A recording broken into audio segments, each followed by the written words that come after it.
Good. Great. Great.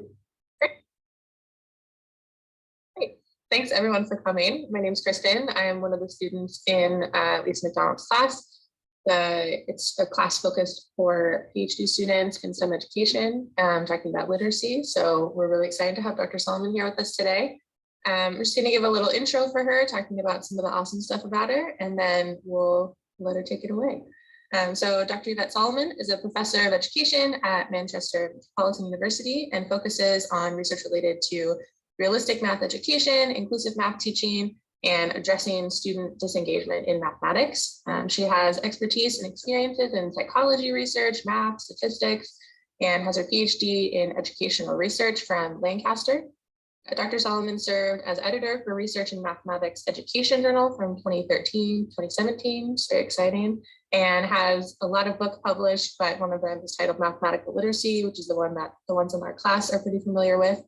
And her current work utilizes the sociocultural lens mostly to research inclusive teaching in math, realistic math education approaches in the classroom, and activities and grants focused on those topics. So also throughout the talk, if you have any questions, feel free to put it in the chat. I'll be monitoring that. And then at the end, I'm pretty sure we'll have time for discussion. Is that right, Lisa? Okay, great. So without further ado, Dr. Solomon, it's all yours. Okay, thank you very much, Kristen. That was a very nice introduction. Okay, so I'm going to share my screen. I'm going to make sure that I've ticked all the right boxes and that you can now see some very nice flowers, I hope. And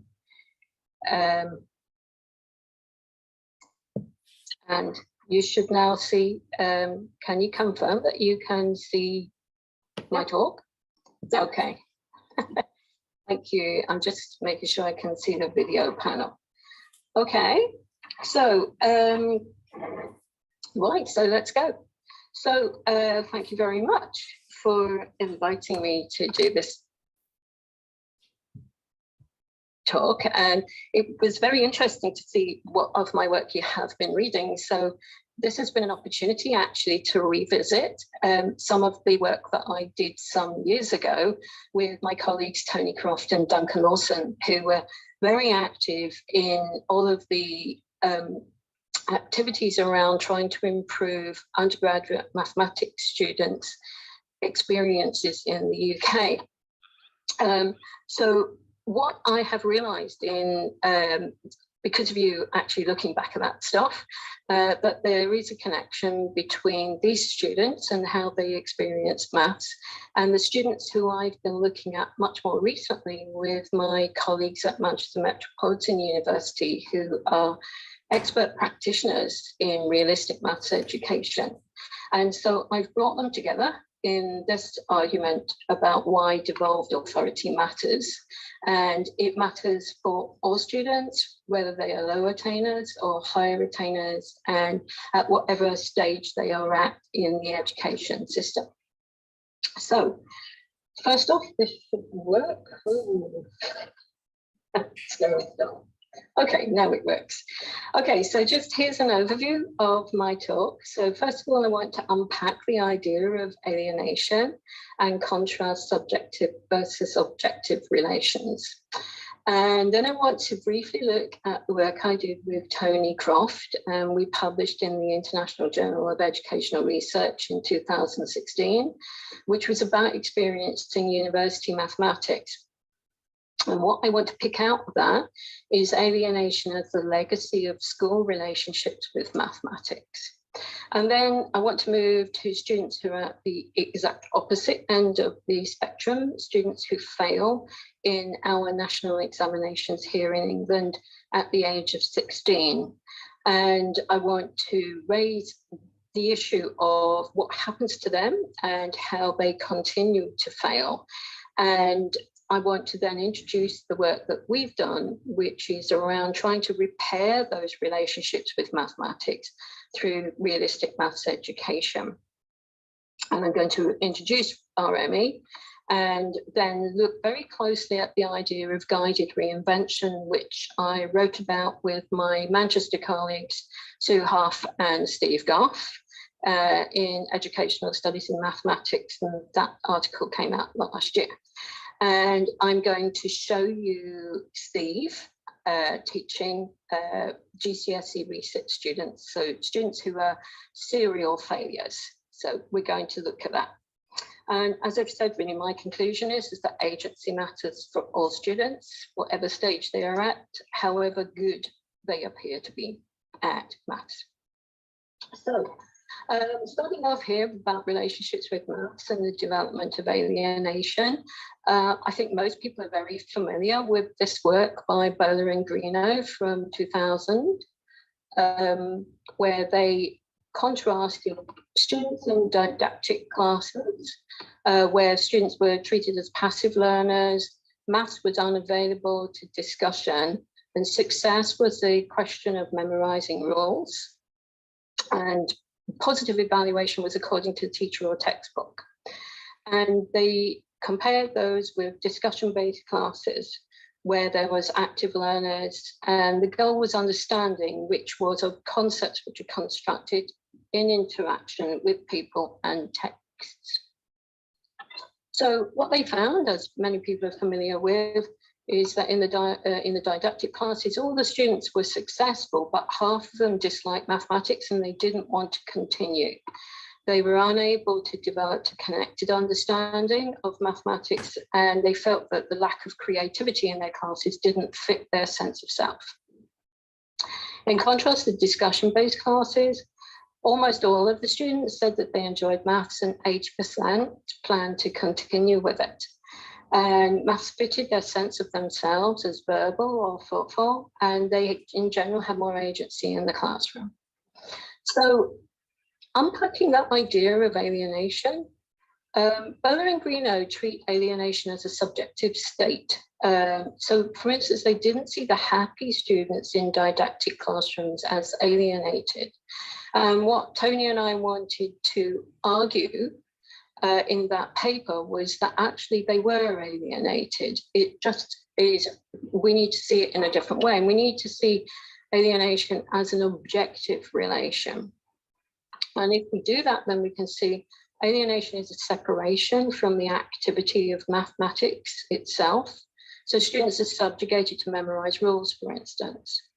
It's a separation from its product. So we have the dominance of the exchange value of mathematics qualifications over the use value of its practices. And this is certainly very much the case in the UK, where the exchange value of the qualification is kind of all that matters.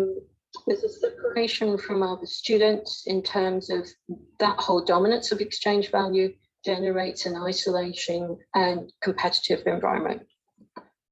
And there's a separation from the self, which is a dependence on the teacher or the textbook to say we are right, rather than ending up with any kind of understanding of the authority of the maths itself, as Alan Schoenfeld would say.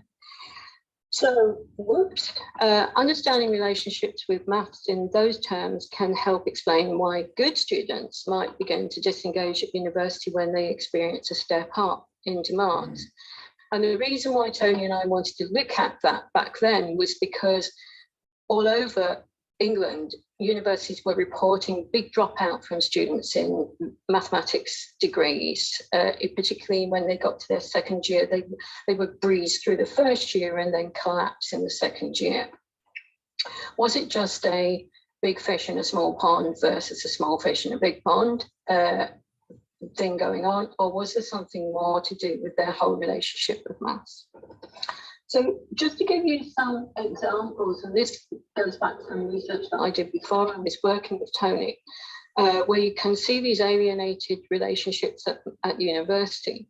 So here Richard says, I think I'm the kind of person who should care about understanding, but I don't. I'm competitive, getting the right answer is more important. I understand well enough to carry on. So there's kind of an expression of alienation from others there. Carol says, I'm not really the kind of person that just accepts things. I always like to see proof of it all, and they just reel off all this stuff. And this is how you do this. And I'm, well, why? So it's kind of alienation from the product here. Joe talks about the lecturers are always setting us more challenging work, which we don't understand. You never really feel like a mathematician because you don't understand how it works. So an alienation from self. And finally, Sue, in maths, it seems they change the rules when they want. Why don't they just tell you the truth? So this is an alienation from its activity. So going back to the paper with Tony, we asked students to tell us what was different about being at university compared to when they had done maths at school. And this is up to the age of 18, they had done maths at school and then gone to university. And bear in mind that at university, students have completely chosen to do this. This is not compulsory, any of it.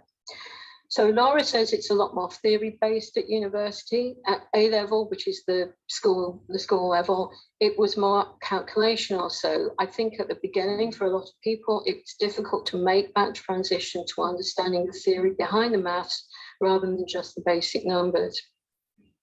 And Esther is one of those successful students that Bola and Greeno were talking about. She says, at school, you were using equations and thumping numbers in and getting the answer.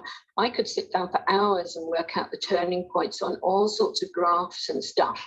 Here, the maths is very different. It's very theoretical. I'm not a massive fan of that. So Esther has really liked pumping in those numbers. She hasn't cared whether she understood or not.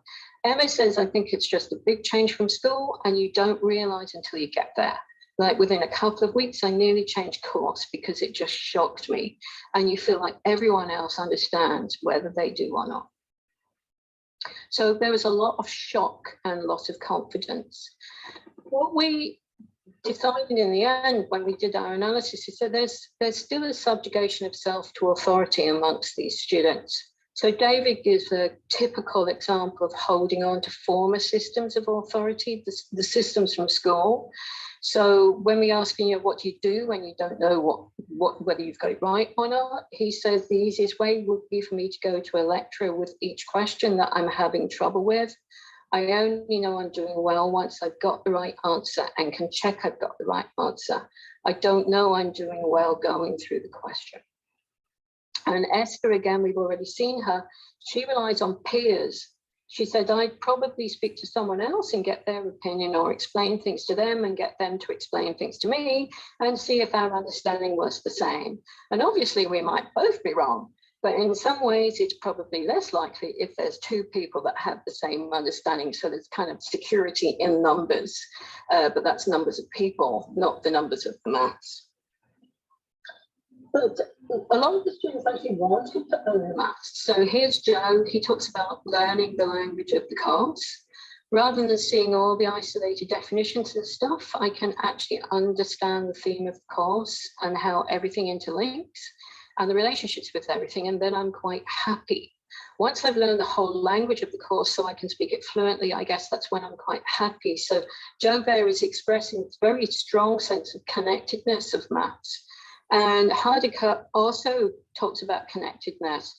She talks about convincing yourself. If you understand it properly and you go through and you convince yourself it's true and understand it properly, then you can use it in a different module. You can use stuff you've learned from way back and using all the theory behind other things into this module, so it's useful then. So what we found is that many students wanted to have that kind of relationship with maths, one that they hadn't been able to have at school. But unfortunately, what happens at university is that there is a lot of reproducing of the authority of the teacher. Universities weren't really changing their experience. So Heidegger again says a lot of the lectures are just kind of my partial differential equation ones. It's just like, yeah, just trust me on this one. So it's just like, okay. And so I said, yes, for now, you just do what you're told. And she says, yeah, with the little tricks. And so these students were very much sort of voicing this idea that Alan Schoenfeld says about wanting competence with the tools of the trade, using those tools in the service of the goal of understanding structure, mathematical sense making. They knew that they wanted that, but they weren't being given it and they hadn't experienced it at school either. So university fails to reverse, by and large, it fails to reverse the alienating effects of school. And there are, of course, lecturers at university who really work hard to not be like that. But for many, that's their experience. And that alienating effect was true even for those who had been very successful at school. So they remain focused on rules and mathematics as exchange value and competition with other students. Grades are more important than understanding. Reliance on others to know whether they are right or wrong, because they just don't have the tools to do anything else. So one of our conclusions was that we need to understand the school-generated relationships with maths which lead to that and how to disrupt them. So I moved to exactly the opposite end of the spectrum here, to failing at the age of 16 in England. And so the most recent stats that are robust stats because of the interference of the pandemic and everything that happened here in education are those from 2019, where 32% of students entering for the national examination in mathematics, which is called the GCSE, at age 16 did not get what is called an acceptable pass. And that's a stable trend. It's been going on for a long time that about a third of students would fail to get that acceptable pass.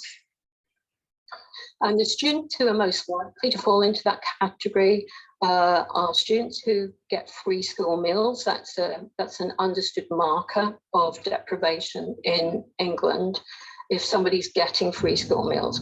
And they were twice as likely as their more advantaged peers to get the lowest grades at 16. And it's a major problem because if you don't have that pass grade, you can't move on to very many forms of employment, further education or training. So this is a real handicap. And large numbers of students do take short resit courses because they really need that grade. But it's very, very difficult to work out progression rates because students take these exams at different points in time. But the last time I tried to do this, I found that between 2016, 2018, 13% of students were actually progressing onto a pass grade. And they tended to be males and have high prior attainment beforehand, and they were studying for other qualifications at the same time. So there is a huge equity issue here, which has troubled me for a very long time. My illustration on the right of the slide is a very typical kind of answer from students who are falling into this failing category. They're being asked for the area of this shape, and what this student has said is 12 centimeters, and they say, I got this because 3 times 2 times 3 times 4 is 48, and then I divided by 4 because there are 4 numbers. So this is a kind of a very, very typical lost answer based on some kind of memorized flaky rule. And for many of these students, they tell you, please just tell me what the rule is, I can't remember it. But of course, they always forget these rules because they didn't mean anything to them in the first place. So we have worked with RME at Manchester Met. My colleagues have been working on it before I joined them since 2004, and they've trialed it in various locations with various groups of students. And those students who fail that maths exam are probably our most challenging students, and I'm going to be talking about them in the rest of this talk. So the fact that they can't progress by doing the resits suggests that it's time for something new. And so we have been able to get grant funding to trial realistic maths education with those students, and more recently with students who are in our Key Stage 3, that's grades 7, 8, 9. So unfortunately, for most students, they will have experienced predominantly procedural pedagogies. As time has gone on in England, getting grades has become much more important than understanding. And so students have a lack of understanding. They're disengaged, and we're talking about large numbers here. As I said, 33% will fail. But also, like, I want to remind you that even for the students who are achieving, who are getting the top grades, understanding isn't the thing that's prioritized for them in their classes. So realistic maths education aims to enhance understanding through questioning and discussion. That's its main way of proceeding. As I said, we've been working with this since 2004. There's an issue with all students, in fact, when you introduce them to RME when they've been to school in England, which is that they can be quite resistant to the change. They taking responsibility for themselves in the class is challenging for those students. It's particularly challenging perhaps for students who are serial failures and just are desperate to pass. But we also know there's plenty of research, it's our own observations, but also research in the USA and research in the UK. But discussion-based environments can simply privilege students who have the cultural capital to really exploit it. We know that it's problematic. So we share Lubianski's goal here of learning more about the complexity of successfully implementing meaningful instructional methods equitably, and identify ways in which practices might be problematic for some students, and also the adaptations that successful teachers make to address such problems. So we don't want to say these students are incapable of engaging with maths on this level, but we need to find out how to make that happen. So RME is about emergent mathematics. It is based on the idea of realizable contexts which lead to flexible models or strategies. It's not top-down teaching. Learners develop their own informal approaches, which they gradually formalize through encounters with new or related contexts. So it's very much generated up from them. And learners will always have a route back to context and the meaning that they generated their mathematics from in the first place.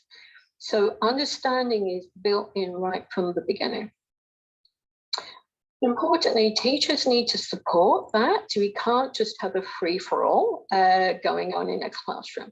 And so guided reinvention is the way that they need to do it. Teachers have an eye on the mathematical horizon. They know where they want to go. They know where the materials are leading. And so they have to get the student there. So guided reinvention. These are some stills from a RME school that we have in Manchester. So guided reinvention in the classroom, there will be social norms where students listen to others' contributions, they ask questions when they disagree or don't understand, and teachers tend not to say if answers are right or wrong. They won't dive in. There are socio-mathematical norms going on as well, which was spoken about. So this is shades of Cobb and Yackel here. Norms about what is a mathematical argument and what counts as a mathematically different solution and so on. There's a big emphasis on representation. So in RME, you start with context where students might represent it in a drawing, which is initially very realistic, but those drawings become more stylized and ultimately end up in models such as the bar model. But that bar model isn't imposed, it's something which is generated from context. Future modes of response are very much around asking for explanation or agreement, and highlighting different strategies and solutions that exist in the class and then talking about them. And so there's a shift of responsibility and authority away from the teacher in these classrooms, which is scary for some students. And class members are participants in a public domain of discussion. There's a big but here, which is that this is guided. It has to be guided. We haven't got all day. And so that means the teacher has power. They have the power to select student contributions and they choose how to respond to them. And they also choose when to move on as well. So the teacher has a lot of power in orchestrating that discussion. There's another issue, which I'll come back to at the very end, which is teacher power isn't the only power relation in a classroom. There are also power relations between students. So one of the things I'm not going to talk about in this talk at all is gender, but gender is an issue we know within classrooms, and it can be, Jennifer Langer-Asuna has pointed out how that can be a real issue in an inquiry classroom. So we need to bear that in mind. So how do we unpack guided reinvention? So in our work, when we're looking at how these students manage in an RME class, what's the best way to look at it? So we ended up deciding to use Dragoset's framework in order to do this. Dragoset wrote a very nice paper in 2014, which is in Educational Studies in Mathematics. And he classifies teachers' responses to student contributions, and that seemed to really, really suit us. So he's got three main groups. One is this group of redirecting actions, which is just largely rejection of a student's answer and direction of attention elsewhere. Can include a correcting question, like asking a question which is an invitation to self-correct. The next group of progressing actions is how does the teacher push things along? So they could do it by demonstration, just solving a task alone in a monologue at the board, which we see quite a lot of. They may simplify, so reduce the complexity by changing the task, adding step-by-step information. Close progress details, he calls it, where you're breaking the task into steps and asking guiding questions with only one answer at each step. And this is recognizable as funneling, Terry Wood's idea of funneling, where actually what you're doing is you're asking questions in such a way that students who are actually very adept at guessing what teachers want them to say are able to just slot in the answer, and it looks like they understand, but of course, we're not sure if they do. And finally, open progress initiatives, where there is maybe more than one answer. And you'll see that for us, it meant that we could look at the location of authority using this system. So the teacher is authority in these first two groups, with maybe a little bit of student authority in those open progress initiatives. But look at focusing actions here, where the student becomes the authority. So these fall into two big categories. One is requests for student input, and this is what an RME teacher is really trying to get. They want students to give them more detail of their argument or justification for what they are saying. They want them to explain and defend. It could be applying to a similar problem. And also an RME teacher will ask other students what they think, and other students need to listen to what's going on so that they can maybe ask a question of their own volition, but also be able to say, what do you think about so-and-so's method? And finally, there's this idea of pointing things out. So recap and noticing, drawing students' attention to what is being said. Now here the teacher switches back to the authority, but there are maybe some nuances here between revoicing where teachers paraphrase or summarizing the way they want it to be versus a kind of verbatim recap, which, as you'll see, we argue is important. Actually using the words that a student has used makes it more theirs, and so that's more important. So the big question is, what happens when discussion stalls? Then we are in a mess, because for these focusing actions, we rely on things working, and we rely on students being able to say more, being able to explain what they did, and being able to justify and defend. So what happens if you can't do this? So when discussion stalls, we've got this thing about funneling versus appropriation. So if focusing actions fail, there may be no alternative but to return to progressing actions. But can we avoid that funneling? And so again, turning to what Dragoset says, he draws on Newman's work, and Newman, the Vygotskian thinking here, talking about the difference between an expert and a novice. And Newman says an appropriation process may work successfully as long as the novice is in a position to take some action that can be appropriated. So for me, it's like just anything that you can appropriate as a teacher and then begin to work up. And Dragoset says, an appropriation process often includes actions that in isolation can be labeled as funneling, teacher-dominated communication, or initiation response feedback evaluation. But as part of the appropriation process, these actions might be both beneficial and necessary. So we took this on board really, and we're saying, like, you can see individual closed progress actions, but maybe within the overall context of what's going on, this is more functioning as appropriation. So we're kind of floating that idea in order to try and understand what might happen in a class where students aren't used to doing this.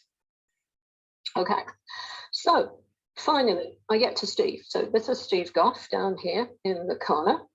And we are going to look at his lesson, and it's what he's teaching is a group of 17-year-old students. They're doing this resit of this national examination.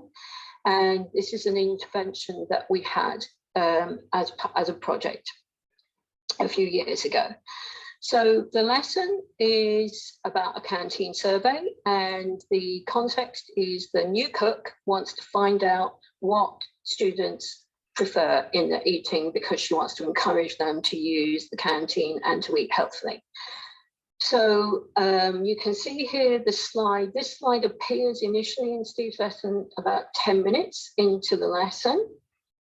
And you can see that there is a choice of 5 types of food: Indian, Italian, American, Spanish, British.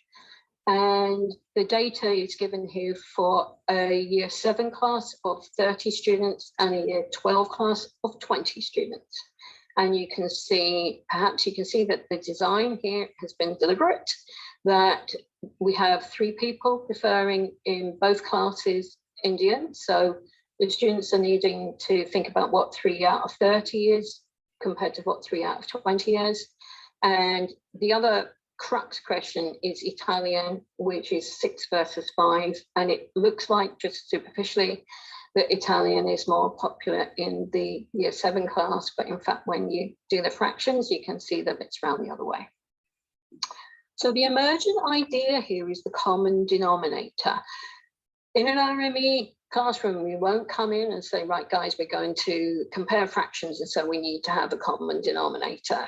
Bang, bang, this is how you do it. The idea is that this emerges from the students' attempts to solve the problems that are being presented to them. Okay, so what you need to understand also is that part of the tools in this lesson is this segmented bar. It's got 64 segments, and it's on a kind of worksheet, and students use it to represent the information that they're being given in the slide. And you can see down there a picture of Steve, and he's holding up a student's filled this in, and it's Sarah, who we're going to see later. She's filled this in, and she likes to fill the whole of the bar. So she has, in this one, recorded data they collected in the class about what the students like to eat in fruit terms, and she's filled in more than one segment for each person in order to make it fill the whole bar. So that's important. Okay, so let's have a look at Steve's class. And this is where he's introducing this slide of favorite type of food. And he wants to ask them which class prefers Indian. Do they like Indian the same? That's what he actually asks. Now, I'm going to play you the video here. You won't see very much on the video, and you may actually struggle to understand what's being said because these are British accents, and the students come from the Liverpool area, so they have a really strong Scouse accent. But the reason I want you, and also it's a very bad quality video because this was a shoestring budget for this particular project, so this is not fancy. Needs must. It meant it was very, very difficult to transcribe it. what I want you to hear it for, though, because I want you to hear the pace and Steve's tone, the general tone of the lesson. The other thing to say to you is that in the video, you hear the real names of the students, and of course, they aren't the same names as appear on the transcript because they've been anonymized. Okay, so let's listen. And you've got the transcript, which comes from the ESM paper in front of you, and also our coding from using Dragoset's framework. Okay. So in the year 7, compare the year 7 with the year 12 class. Do those two classes like Indian the same? Yeah. Yeah, no. So which would you say? Maybe you say Indian is more popular. Yes, well, we've got the year 7, because there's only 20 in the class and okay. You think year 7 for Indian? Yeah. Because there's more of them. There's just more children. Oh yeah, sorry, next up there, yeah. Because percentage in year 7 would be higher than if it's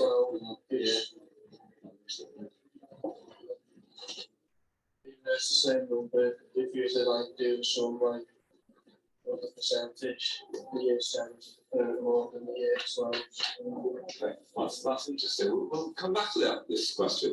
But before Okay, so I've tried to help you through the transcript there because I know you would have struggled to hear the students. So what's important about this is that we can see here that there's a dominance of focusing actions. There are all these 3A kinds. Steve's asking for more detail. He asks Phil, what do you think? And he asks for justification twice as well. And the really important thing to notice here is that the first answer Steve gets is actually a correct answer. He says, do they like Indian the same? And they say, no, year 12 prefer Indian because there's only 20 in the class and there's 30 in the year 7 class. But Steve doesn't do anything to respond there. He's neutral all the way through this, and he doesn't accept that right answer. He doesn't indicate that it's a right answer. And what happens as a result is other answers emerge which are actually inaccurate. So we see Phil saying there's more of them, where he's talking about the year 7 class where there are 30 students. There's more of them. It's just more true for them. And later on, another student saying the percentage in year 7 would be higher than in year 12. So the balance of authority lies with the students here. And they've gone through this, and Steve is saying, okay, that's interesting. We'll come back to that question. So he's not going to let it stop here. So a guided reinvention teacher is mostly looking for arguments in the classroom, different strategies in the classroom, or different solutions in order to orchestrate a discussion around that. What Steve does next is he tells the students to fill in these worksheets using 1 bar for the year 7 and 1 bar for the year 12. And they'd spend 10 minutes doing that. And then the next bit that we're going to see is a discussion that happens after that. And what you can see here is that Steve gets lucky. Sarah hands him a gift, and this is Sarah's solution on the right hand side, and she's used the top bar for year 7 and the second bar for year 12. And what you've also got on this slide is a kind of facsimile of Sarah's answer just for the Indian preferences. So you can see what she's done is there are 64 segments in all. She's knocked off the final 4 in each bar. So she's got 60 segments. And for the year 7 class, which is 30 students, she's given each of the 3 people who said they liked Indian 2 segments and hatched them in. So there is 6 segments filled in there. And for the year 12, she's given each of them 3 segments and filled them in. So we've got 9 segments filled in out of the 60. So that's Sarah's solution. So what happens next? So Steve gets Sarah to describe her solution. So have a look at what she said. So can you tell us what you did? I've kind of done what I've done on the first one and like split it up into different like on the first one it's 2 per person, and the second one it's 3 per person. Okay, just explain what you mean by that. That was pretty clear. Just explain that again. Like 3 lines per person.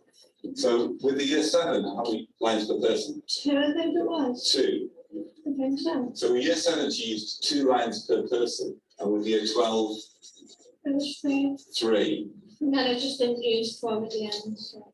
So 4. If she used 2 lines per person for year 7, how many lines did she use altogether?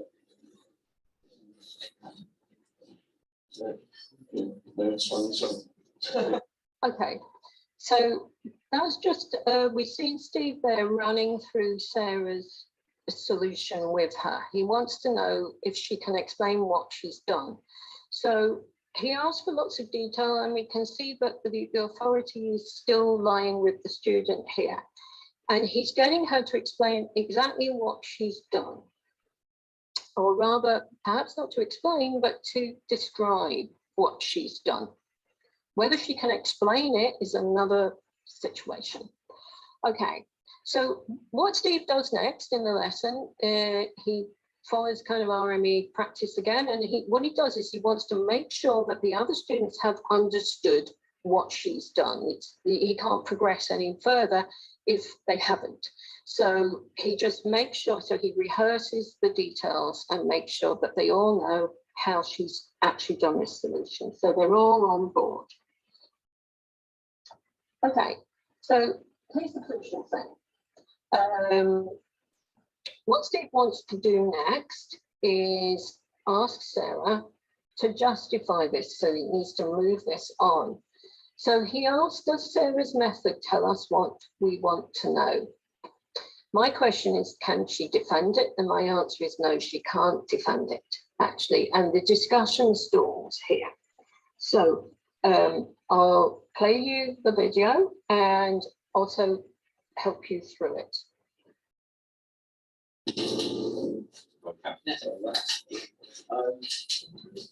So India goes up to there, and India goes up to there on the second one. Does that tell you about which one is more popular? Because she's used 2 bars per person on the first one, and then she's used 3 on the other. So like it's the same amount of people, she's just used more lines or bars on that one person, so it's not effectively 3 equals 3 people, so it's the same. Okay. What do you think, Will? That's awesome. What's more the Indian or not? Yeah. So that's the Indian for year 12, and that's the Indian for year 7. Yeah, so Yeah. But what do you think about? You might not have been listening, but you got this all the time, don't worry. Tom's argument was that she tripled the year 12 and doubled that, and that's why it's bigger. Is it fair to do that? So Sarah has to do the same, then it has to be fair. What do you think, Stacey? Do you think it's fair to do what you've done? No, I just thought it was easier for me. Yeah, to do it on the bar, yeah. je to bylo ty šance, ty 60, and the DSL schools, the plans of just the whole. Okay, but then we've had 2 bars of different length, and that would be back to the same situation. It's hard to compare them. Yeah. Yeah. I like Stacey's method because she's got the same length. But are we convinced that this is, well, we're not convinced that this is fair. Okay, so what's happened here is that Steve's asked this question, he wants to push them further, and he's hoping that Sarah will be able to defend what she's done, and that the common denominator idea is going to come out eventually. And Joe pushes in and he says, no, she's used 2 bars per person on the first one and 3 on the second one, so it's not the same amount of people, she's just used more bars or lines, and that's not. So he's basically not having this, he doesn't think this is right. And another student says it's the year 12 because they prefer it more. But Steve goes back to Joe's argument. He says, what do you think about Joe's argument that she tripled the year 12 and doubled the year 7, and that's why it's bigger? Is it fair to do that? He really wants to get into whatever misconception might be underlying what Joe is saying. Joe says again, Joe's quite emphatic here, so it has to be the same, it has to be fair. And so Steve says, what do you think, Sarah? Do you think it's fair to do what you've done? And she lets him down and she said, no, I just thought it was easier for me. And she doesn't appear to be able to explain exactly what's going on here. And Joe keeps going and he's saying it would have been okay if they'd given 2 for the year 7 and 2 for the year 12. And Steve then does what Steve wouldn't really want to do in an ideal world. He wouldn't want to then say, so he picks up the argument that in a way that he would like Sarah to have. Then we'd have 2 bars of different lengths, and that would take us back to the same situation of hard to compare them, because he's been going on about how can we compare all the time, not surprisingly, because he knows where he wants to go. And the students say, yeah, and he says, I like Sarah's method because she's got the same length. So he's really come out as not neutral anymore here. And he said, are we convinced? Well, and he answers his own question. Well, we're not convinced that it's fair. He knows, he's not happy that he hasn't got them with him. So what does he do next? Is this funneling or is it appropriation? Jury's out. What is going on?